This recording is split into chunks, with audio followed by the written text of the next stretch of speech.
আসসালামু আলাইকুম ভিউয়ার্স। তো সবাই মিলে চলে এসেছি গ্রামের মেলায় ঘুরতে। তো অনেক দিন ধরে ইচ্ছে ছিল যে বৈশাখ মাস আসলে সবাই মিলে যাব মেলা দেখতে। তো সেই জন্যই প্ল্যান করে চলে এসেছি। আর এখানে এসে শুরুতে মাটির হাঁড়ি পাতিলগুলো দেখে নিলাম। তো এগুলো দেখে ভীষণ ভালো লাগছে। তাছাড়া বিভিন্ন ধরনের দোকান বসেছে এই মেলাতে। তো বাচ্চাদের খুব কিউট কিউট খেলনা। তো এখান থেকে মেয়ের জন্য হাঁড়ি পাতিলগুলো চুজ করে নিচ্ছিল বোন।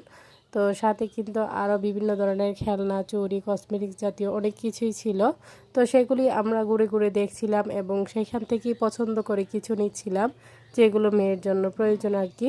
তো এদিকে ঘোরাফেরা করে মেয়ে বলছিল যে তার গরম লাগছে, তাই তার নানা ভাই এখানে আইসক্রিম কিনে দিয়েছে।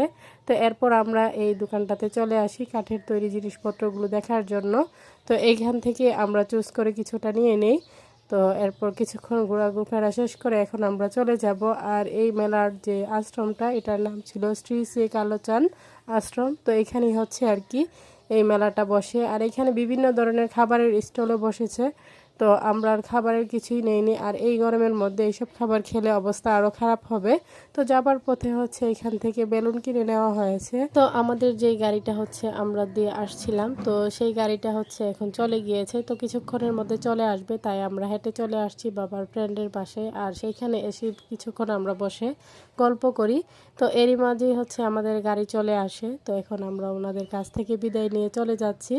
তো মেয়ে বসে থাকতে একদমই ইচ্ছে নেই। যাই হোক, ফাইনালি আমরা বাসায় চলে আসলাম। আর রেস্ট নিয়ে কী কী কেনাকাটা করলাম, তো সেগুলি আপনাদের মাঝে শেয়ার করতে চলে এসেছি। তো এখানে মেয়ের জন্য কিউট একটা ব্যাগ নেওয়া হয়েছে, সাথে হাঁড়ি পাতিল চালনি থেকে শুরু করে থালা বাটি অনেক কিছুই।